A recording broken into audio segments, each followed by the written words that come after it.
My name is Danny Brasic. I'm going to talk to you about driving a non-Tesla across the country. I heard about that. Yes. A common comment I got was, wait, you drove across Montana? People, I'll be at a charging station or a restaurant or something like that, and they see my Oregon plates. Like, wait, you drove across Montana? I'm like, yeah, what's the big deal? Here, where's the trailer? Yeah. And yeah, so my daughter lives in Minneapolis. So we decided to, we just don't like flying anymore. And we decided to drive over to visit her this most recent time in May.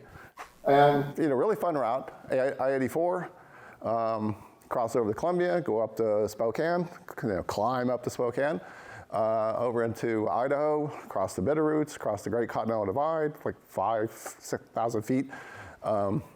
Across Montana, up and down, endless up and down in Montana, hit a few headwinds, and keep on going, hit North Dakota. Beautiful, beautiful scenery. You learn, like I learned for the first time, that the Great Lakes aren't reserved for Minnesota. The Great Lakes start in North Dakota, which kind of blew me away. I had no idea. But halfway across North Dakota, you start seeing lakes everywhere. You also see oil rigs everywhere, so you understand why North Dakota is a petro state, because they're everywhere. And then once you hit Fargo, you start the long descent down to Minneapolis, 1,750 miles. One way? Yep. Uphill and downhill both ways. We drive an old Volkswagen ID.4. I say old because electric vehicle years, 2 years is this is essentially a 3-year-old model. It's now an old car. This is the original Volkswagen ID.4, which we still have. Everett. Everett is the name of our car. Everett goes everywhere. We love Everett. Everett has 18,000 miles on it. We've had it for 18 months now. It took us a year to get it, and we've had it for 18 months. Everett goes everywhere, as I said. Almost all those 18,000 miles are road trip miles. We live like a mile away from here in downtown Portland. It can go all week long without ever being driven. So about, I would say 90% of the miles are road trip miles on our car. Down to Northern California, up to Anacortes and up to Bellingham, out to Eastern Oregon and Eastern Washington all the time, and then some longer trips like this one out to Minnesota. The key thing to know about this car from the point of view of this presentation, most important things, first of all, it's 2022, so it's essentially the first generation ID.4. The 23s and 24s that you buy and the 25s, they're somewhat different from mine. So don't apply these specs to newer ID.4s. My particular one, 125 kilowatts rate of charge. And I'll explain what that means a little bit later, but keep that in mind, 125 kilowatts is this maximum charging rate. And according to the EPA, the range was about 275 miles. My own experiences, that's not too far off. It's probably a little on the high side, but not much. So you can see here on the guessometer, I have had it registered 300 miles before of maximum range. Maximum range being 100% full to 0%, which hopefully you never do. But more typical range for me is about 240, 250 miles is sort of my typical range. Everybody always asks about range anxiety. Nope. It's a media thing, from my perspective. One reason I just think of it as a media thing is I have a lot of experience with this car. So I know what it can do, I know what it can't do. I don't really have to do a lot of route planning anymore. I will say you will, and we'll get to that more later, but I just know the car. I know what it can do. So from my perspective, all the stories about charging is an absolute nightmare, it's clickbait media. The negative stories are going to get more coverage than the positive stories every time. Just in general, that's how news works, modern day news works. So range anxiety for me is just a media phenomenon.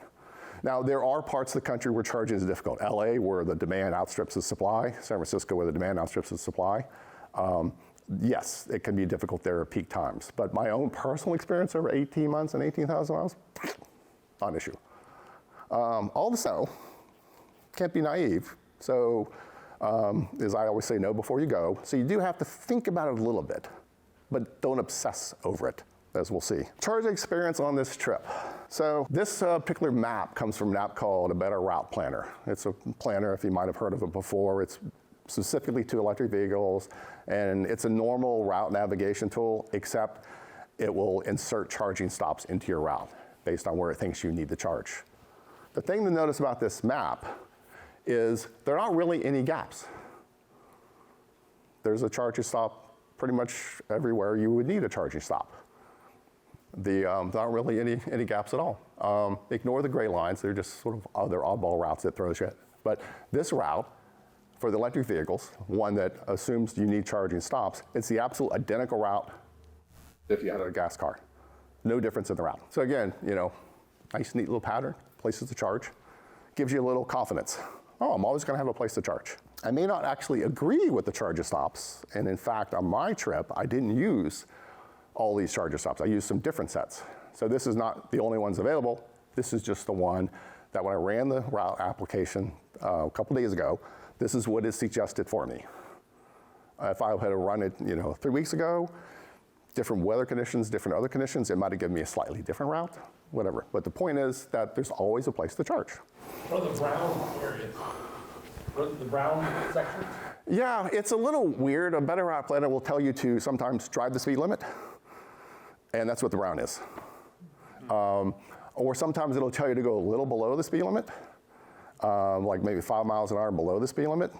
The areas where it is brown, particularly over here, this little short, really rough, steep hills, rough up and down steep hills. So you're not gonna go the speed limit there anyway unless you're a masochist, unless you really want to kill yourself. In fact, that little stretch of road is where I had to turn off the travel assist in the car because it could not steer. It was too steep and too windy. So it's a little recommendation to slow down a little bit. My own experience is I always went my normal speed. I kind of ignored that. I don't do 80 miles an hour, so it's telling me to do 75 miles an hour. I'm not gonna do 80 miles an hour anyway. What was the name of this app? It's called a Better Route Planner, A-B-R-P, a Better Route Planner. Yeah, so the map, you saw no gaps, I always had a place to start, to charge. More in particular, I always had what I call a good place to charge. A good place to charge, for me, this has gotta be level 3 DC fast charging. Everybody know what that means? Level 3 versus level 2 DC fast charging? It's gotta be at least DC fast charging. I don't care about level 3s or level 2s, except in the situation I'll get to in a minute. I want a station that can handle at least 2 cars, preferably 4 or 6 cars. If it can handle 4 or 6 cars, then I have a much higher probability that I can pull in and there's an available bay and I can just charge up and go. So I want at least 2. So if there's stations on this route that are 1 cars, they're not included by default. They're skipped over. I want a station close to the freeway, just like a gas station. You want it to be close to the freeway, so short time off, on and off. Like to have amenities, merch, like Montana-sized coffee cups, which are more like, I think, quart size. But coffee, place to go to the bathroom, things like that, place to stretch my legs, whatever. And for me, I want a station that's run one of the national brands. I want Electrify America, I want EVgo, I want Circle K, I want BP Pulse, I want a national brand, ChargePoint, whatever. Not just some little station stuck on the side of some little convenience store and they don't care about it. I want something that has a national network behind it. So again, when I ran the Better Route Planner, I have filters set. Ignore these companies, ignore these kind of stations, only pick the national brands, at least 2 cars, that sort of stuff. So like this, it's a little bit different experience, but a different experience in a good way. Try getting your steps in an Exxon station with your gas car. It's not gonna happen. This particular one's at a truck stop. It was about 100 feet, 150 feet from the actual truck stop itself. Got a few steps in going there. Got some area to walk around. Had amenities like coffee in there, bathrooms, clean bathrooms, much better than your typical gas station bathroom. So particular truck stop here. Up here, and we'll talk about this a little more in a minute, I had national brands, everything I wanted, all my criteria met everywhere except 2/3 of North Dakota. There's this section of North Dakota was like, we haven't heard of electric vehicles yet. But yet they have, but the national brands aren't there yet. They're getting there, but they're not there yet. So in North Dakota, for example, Chevrolet dealerships are my friend. All Chevrolet dealerships, or I shouldn't say all, large proportion of Chevrolet dealerships are installing their own electric vehicle charging stations, DC fast chargers to support the Equinox and things like that. And so we ended up doing twice at Chevrolet dealerships. Right on the highway in one case, in the other case it was right next to our hotel. They charge like the other network? One did, one did not. Okay. This one was free. Okay. I'm sorry. This one, no, these people charged me. The other one I used did not charge me. I did have to make an exception to my rule. You know, it's a single car, North Dakota. Yeah, but it was right on the freeway. This happened to be electric co-op. So from an image perspective, they want to keep it running, but also it's charge point. That's the red symbol, red and white symbol there. That's, or orange rather. That's charge point. So it met my criteria of a national network, right on the highway. It just happened to be a single bay. So in terms of having good places to charge all the way over to Minnesota, no big deal. You don't necessarily, though, on a really long road trip want to rely completely on DC fast charging. So we also, 1,700 miles, I'm not going to do that in a single day. Even when I was 20 years old, I couldn't do it. We're going to stay overnight. So we look for hotels that had charging. And for our hotels that had charging, we also had criteria. We wanted a hotel that the stations were operated and maintained by a national network. We wanted a hotel that had at least 2, preferably 4 chargers out in their parking lot. So again, we'd have confidence that when we pulled in to check in, the chargers would be available and up and running because, again, the national network and just more than one. And that was no big deal. Here we are in Bozeman, I think, Montana.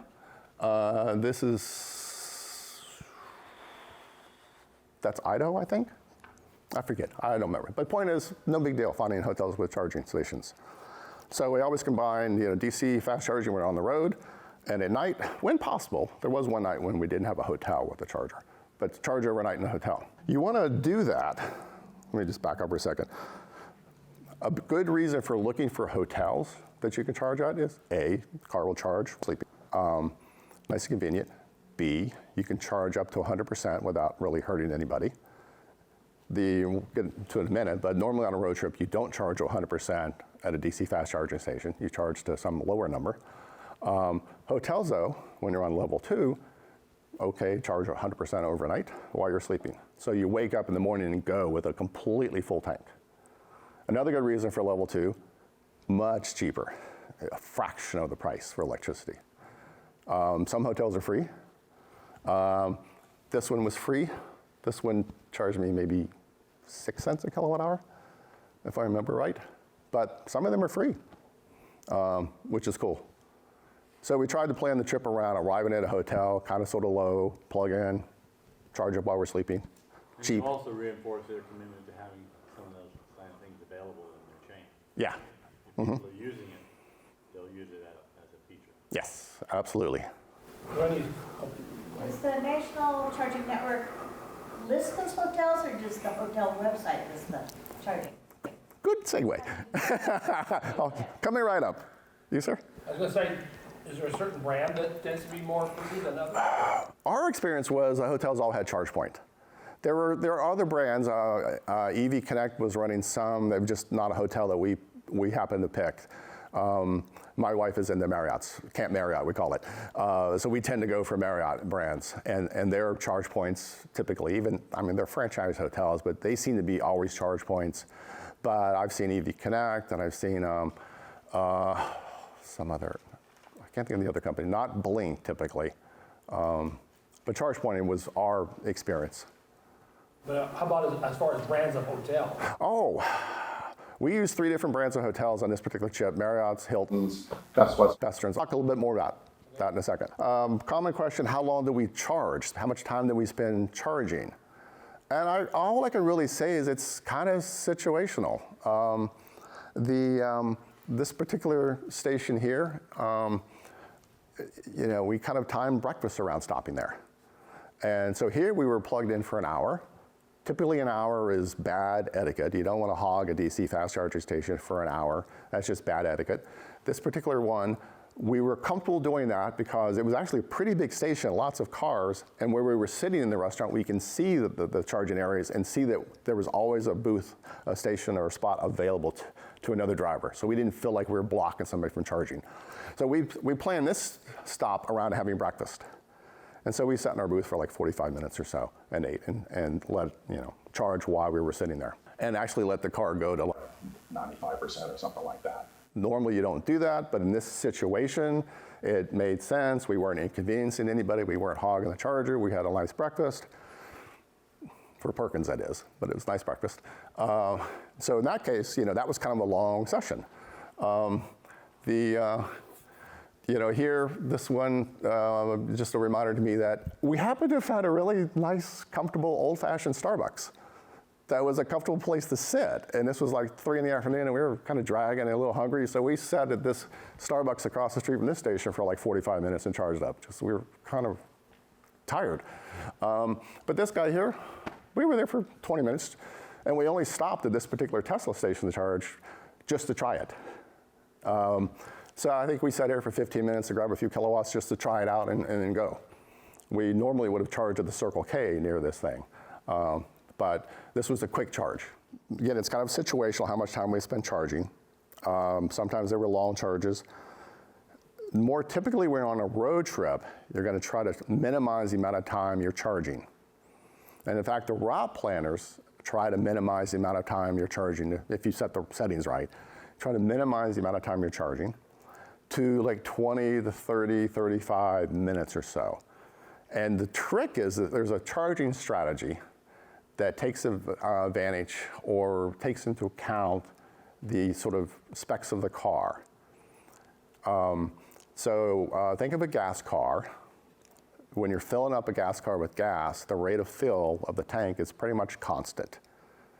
You got an empty tank, fill it all the way to the top, holding the nozzle, it's pretty much a constant fill almost all the way to the top. Electric car, though, the rate of fill of the batteries is not a constant. There's a concept called a charging curve, and every electric vehicle has a charging curve about it. And the charging curve gives you an idea of the rate of charge of the battery relative to how far it's charged. So in this particular case, so here's an empty battery, out here 0%, over here 100%, that's a full battery. And then the slope of the red represents the speed that I'm charging. And if you look, I've got a flat line here, red, and that's maximum charging. And then I start to descend down. Charging is actually slowing down. And you get over here on my car, around 70% or so, 60, 70%, the rate of charge drops again. And then you get out here at 80, and it plummets. In other words, the rate of charge slows down relative to how much battery is already in there. Think back to the specs of my car, 125 kilowatts is my maximum charge rate. So that's my green dash line. I can shove 125 kilowatts an hour into my battery into an empty battery. But once I hit around 30, it's going to start to slow down the amount of charge. So if you think about this, if you try to charge to 100% all the time, you're always going to encounter this part of the curve, the slow part of the curve. On the other hand, if you try to start charging somewhere down over here, you're going to charge at the maximum rate the car can handle. So the trick when you're doing road tripping and DC fast charging is to try to find kind of the sweet spot in there to minimize the amount of time you're charging. So on a typical pattern, same for just about any car. So any electric car has this sort of pattern. It'll look a little different, but the principles are the same. The difference between cars will often just be the vertical side here. Mine's 125 because it's an old car. If I had a newer Volkswagen, it might be up to 200. But again, you want to find kind of that sweet spot in there. So in my car, the ideal strategy is to drive to you down to like 10 or 15%, stop, charge to maybe 60%. That minimizes the amount of time you're charging. So for me, in between the two blue arrows is kind of my sort of sweet spot. Another alternative sweet spot is up to 80%. But the real sweet spot is like the two blue arrows here around 20, 30%, and then out to 70%. 10, 15% to 60, 70%, that's sort of the typical sweet spot you're looking for. Then there's the real world. The real world in the sense that, okay, 60% on my car, if I charge up to 60% on my car, 130 miles is about what I'll get for range. So the car's typical range is 240 miles, but this sort of sweet spot of 10 to 60% suggests maybe charging every 130 miles. Think back to that route map I gave you with the stations spaced out. They're actually spaced out 130 miles by chance, or not really by chance, by design. So yeah, you're charging up more frequently than you think you need to, but you're minimizing the minutes you're spending charging. Okay, so you can spend a lot of time charging, more than you need, or you can just try to minimize the charging and charge just what you need. Now, just what you need is a little subjective. So it's a function of how spaced out the stations are. Are they nice and evenly spaced out? Are they a function, in my case, on this particular road trip, headwinds. Hit some wicked headwinds at like 40 miles an hour, driving into wind, 40 miles an hour for 100 miles. So you kind of have to know your car. So I end up, on this particular trip, we end up charging, sometimes it would be the 10 to 60%. Sometimes it was like 30 to 80%. Sometimes it was 20% to 60%. It really was just, where are the stations? Where do we need to stop for a bathroom break? Things of that sort. So, we don't let the route planners run our lives. So we know what the car will do. We know that on average, we're probably going to stop every 130 miles. We know where the stations are. There's a station here, but the next station past it is 100 miles. We could go there and get the 100 miles, but we'll arrive at 5 or 10%. It's new territory for us. We've never been there before. Maybe we don't want to do that. Maybe we know within 100 miles we'll need a bathroom. So we tend to stop not just on when the planners tell us to stop and hit that 10 to 15% up to 60% sweet spot, but more blending that with our own kind of personal needs experience, and then a little intelligent thinking. Weather report, heavy headwind. I can feel the heavy headwind. I mean, literally, we were hitting headwinds of 40 miles an hour that we're driving into, and this is 4,000, 5,000 pound car. So it's going to affect your range. So we know, the range is going to be a little bit less on this particular stretch. So let's just charge up to 80% instead of 60, just to kind of hedge our bets a little bit. So our personal strategy is kind of to plan ahead and then just get in the car and drive. Plan ahead so we know where we can charge, we know what our options are, we know how the car behaves, we know how we behave, and so we don't have to let the route planners dictate our lives. We just, we have the background information, what the route planners tell us to do, and we have a knowledge of the charging options along the way, we have a knowledge of the route, like in terms of the weather, and then we just get in the car and go. How much money did we spend charging? We spent $100 round trip. Because we were lucky in some ways. Because we have an old Volkswagen, we get to use Electrify America for free. And Electrify America is, except for North Dakota, it's pretty much ubiquitous on the route. So we can stop Electrify Americas all the time. So in fact, we bought most of our electricity, 749 kilowatt hours from Electrify America. If we had paid retail, we'd pay $375, but we paid 18. And the reason we paid 18 is sometimes we went over 30 minutes of charging. Occasionally we went over 30 to like 35 or so. And so get a little nickel and a dime here and there. But basically Electrify America was free for us. You can see over here on the network side, we prefer the national brands. So Shell Recharge, Circle K, ChargePoint, national brands, we prefer those. We did use the Magic Talk one time from Tesla to try it out, just kind of for fun. The non-network stations, Chevrolet dealers, they're technically they're network, but not from, like you wouldn't call them a Mobil or Exxon. It's just more like there's a network that runs Chevrolet dealerships, kind of non-public. But it was a cheap trip for us. We ended up getting 3 miles per kilowatt hour on average. It's one of the differences with electric cars. It's no longer miles per gallon. It's like, kilowatt hour, miles per kilowatt hour. But, after a few weeks, you kind of mentally adjust. This is slightly under what the car would be rated to do. And the reason I think we were slightly under what the car was rated to do was, again, these strong headwinds we were driving into. We tended to depart when it was about 40 degrees.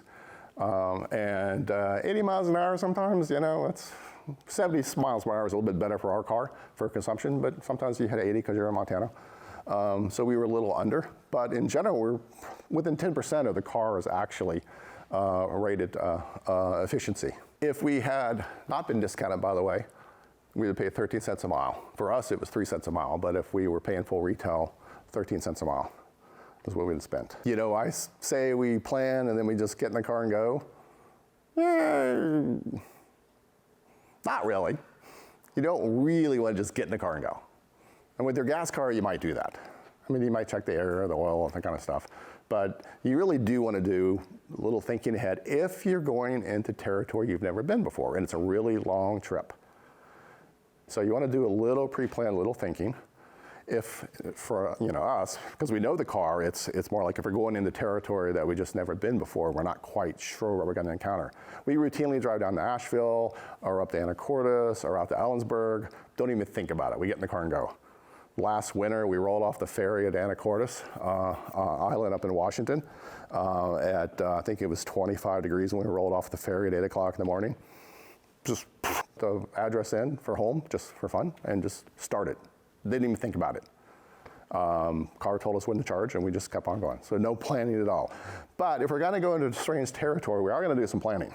Hotels. We built this trip around hotels. That was our first. We're not driving from here to Minneapolis. We were driving from here to this hotel to that hotel, and the next hotel. So finding hotels. Yeah, you can go on the hotel's website, and the bigger brands now have EVs as an amenity. But it's kind of cumbersome to go through because you got to go through brand at a time looking for hotels that have EVs. So instead, do a little web searching and look for hotels with EV chargers. Search that phrase, hotels with EV chargers. Ignore the ads and go to the site. And that gives you lots of details about hotels with charging. You still have to search by city. So figure out what your destination is going to be for that day. In this case, I think this is Fargo. So Fargo, there was an Element hotel, an Element brand, it's a Marriott property in Fargo that has charging, pictures of the charging, a little history of usage. And for hotels, the history of charging usage tends to be a little thin, just because not that many people use it. But I can see that people have been charging there. I can see that they had 6 plugs. I can see that they were rated at 6.48 kilowatts. So I knew what this hotel could deliver me in terms of charging before we even arrived. So we booked this place. It also had a kitchenette. By this point, we were kind of tired of road food. So plugshare.com, but then it's a sub-web, if you will, off PlugShare. I think this is considered in beta, so you don't actually get to this page from plugshare.com's website. You have to search for hotels with chargers and then go look for their page. I think it's just in beta right now for that reason, but this is the best way I found to find hotels with charging. So again, just if you want to write it down, search hotels with EV chargers, and then grab the plugshare.com/maps/hotels. Great little site. The next step we do, so we've got our hotels, we're never going to stop and charge for the night. I want to know what my charging options are. So Better Route Planner is my first pass. And it's really just going to take my car and knowing my car's specs, insert charging stops into the route. And that's my first set of options.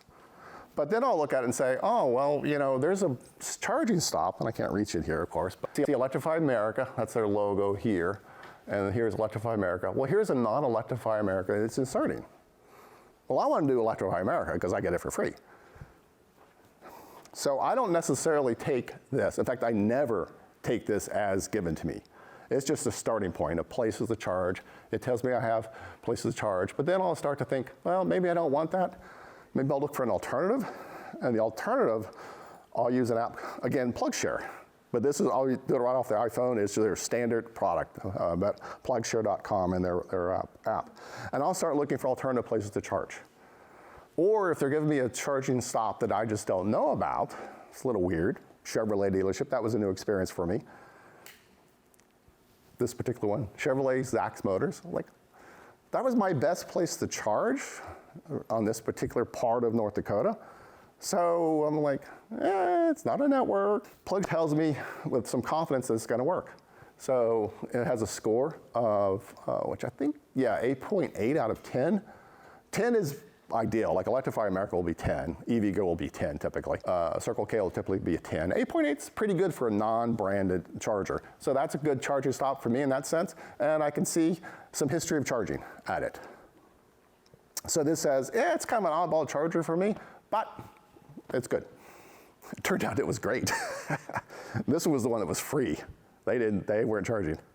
And in fact, a little quick funny story. So we pulled into the charge. Service manager comes out and is chatting with me, and he says, I don't understand it. There was a guy here this morning charging. Every day there's a person coming in here and charging. I don't understand it. We don't advertise this. How do people know that we have charging? There must be some social media app out there that, thing that we don't know about. Yeah, there is this thing called PlugShare. It just went right past him. He had no clue. But he was just stunned at how much business they were getting. We ended up going there twice. He was so nice. So yeah, don't obsess about it, but do a little planning. Do a little thinking ahead. So our process is, we look for places to charge overnight. We do a better route planner to just show us what some options are. We if the options are kind of oddballs to us, not 4 or 6 chargers, not a national brand, I'll use PlugShare to go check them out and see if I like them. Maybe look for an alternative to what they're recommending. We have kind of a mental list of those in our head. Maybe we'll save them out to Apple Maps, but we don't really obsess about what the apps are telling us. We have this idea of what the charging situation looks like, and we just get in the car and go. Go With mileage, though. We get in the car and go. We have confidence in our car and our knowledge of the car, because we've had it for 18 months. That's a big deal. We've had the car for 18 months now, we know it well.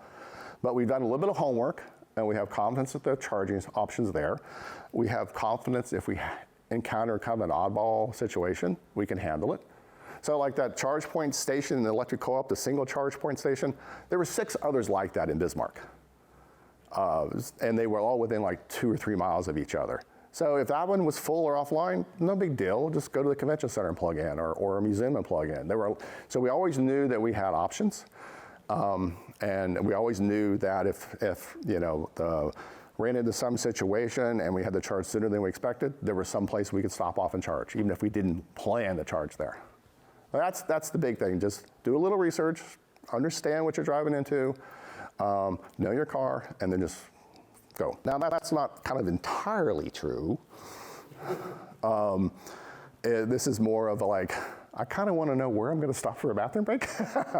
So when we actually get in the car and go, we typically use the car's built-in charger and ignore all the apps, the built-in navigation system. And the built-in navigation system in all electric vehicles, I believe, if you're over a couple years old, they monitor the car's performance, and they will insert charger stops for you or take them away if it decides you don't need one anymore. So it's telling me I just plugged this in the other day in the garage of our condo building, and I happened to be at 76%, so we thought I had 222 miles of range to go. And it said, okay, to get to Bozeman, to a hotel in Bozeman, stop here.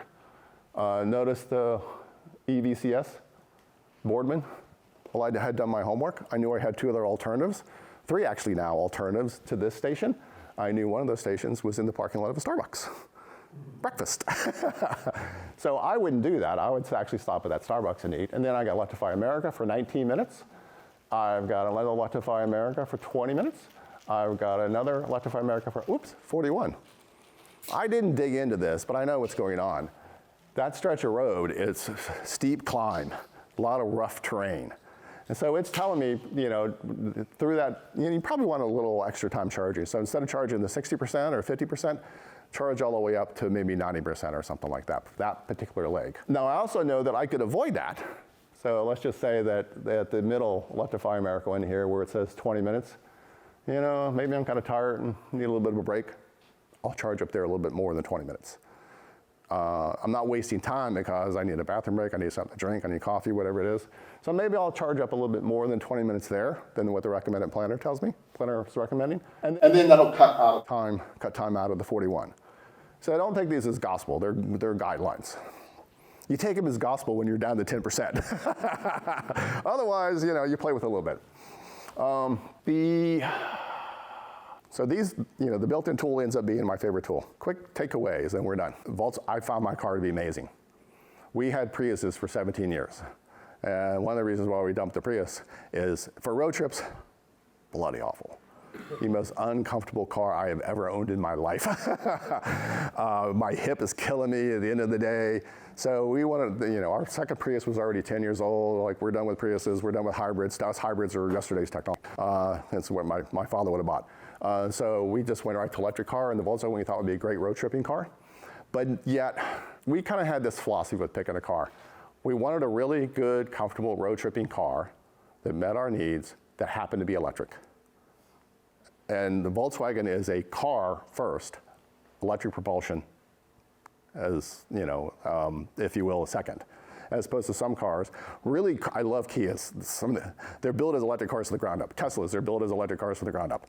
Volkswagen, it's built as an electric car from the ground up, but they don't make it look like an electric car. In fact, nowhere on the car does it say electric. That word does not appear anywhere in the car. It's just a car that happens to be electric. It's super comfortable. So that was one of my takeaways. Availability of fast charging stations, more than sufficient.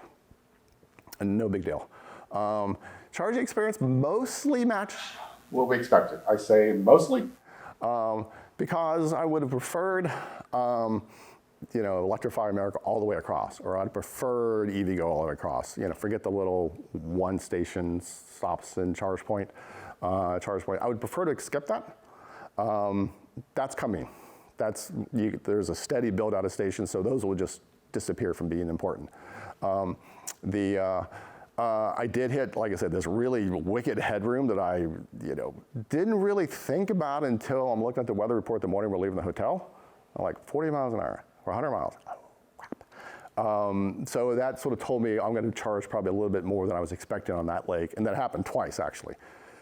So it mostly matched our expectations heading out, but we had to make some mental adjustments that were different from what we expected when we started out. Space in the stations, honestly, Montana and North Dakota, they were fine. However, they could be.